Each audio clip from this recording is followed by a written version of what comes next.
রাজধানীর সোহরাওয়ার্দী উদ্যানে শুরু হয়েছে ছাত্র শিবিরের কেন্দ্রীয় সদস্য সম্মেলন।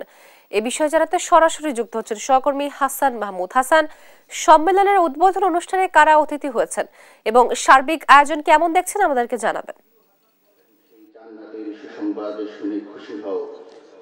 তো আপনাকে ধন্যবাদ। আপনি যেমনটা বলছিলেন যে ঠিক 8:30টায় আসলে বাংলাদেশ ইসলামী ছাত্র শিবির যে কেন্দ্রীয় সম্মেলন সেটি কিন্তু শুরু হয়েছে কোরআন তেলাওয়াতের মধ্য দিয়ে।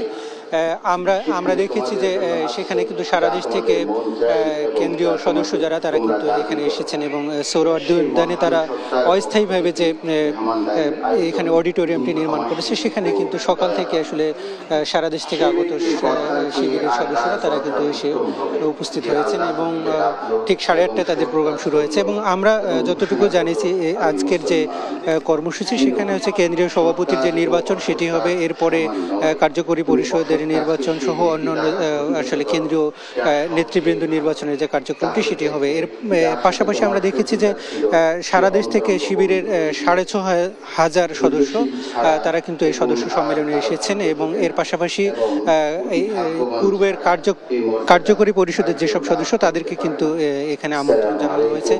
পাশাপাশি আমরা দেখেছিলাম সেখানে দেশ বিদেশের আসলে বিভিন্ন গেস্ট এসেছে এবং রাজনৈতিক দল জামাত ইসলামী সহ বিএনপি সহ অন্যান্য রাজনৈতিক দলের নেতারাও কিন্তু আমরা এসেছে বলে দেখতে পাচ্ছি। এবং এই মুহূর্তে কিন্তু কেন্দ্রীয় সেক্রেটারি জেনারেল যিনি বাংলাদেশ ইসলামী ছাত্র শিবিরের কেন্দ্রীয় সেক্রেটারি জেনারেল তার সঞ্চালনায় প্রোগ্রামটি শুরু হয়েছে এবং সেখানে ছাত্র শিবিরের সদস্যদের যে উৎসাহ সেটি কিন্তু চোখে পড়ার মতো, কারণ 2010 সালের পর থেকে আসলে তাদের কেন্দ্রীয় সম্মেলনগুলো সরাসরি কোনোভাবে করতে পারেনি, সেটি কিন্তু নানাভাবে করার চেষ্টা করেছেন বিভিন্নভাবে অনলাইনে এবং বিচ্ছিন্নভাবে। তবে এখন পর্যন্ত যেটি আমরা দেখতে পাচ্ছি যে সেখানে ছাত্র শিবিরের যেসব সদস্য এখানে সম্মেলনে এসেছেন তারা কিন্তু উপস্থিত হয়েছেন এবং কেন্দ্রীয় নেতৃবৃন্দ তারা এসেছেন, অন্যান্য রাজনৈতিক দলের নেতৃবৃন্দ তারাও কিন্তু এসেছেন।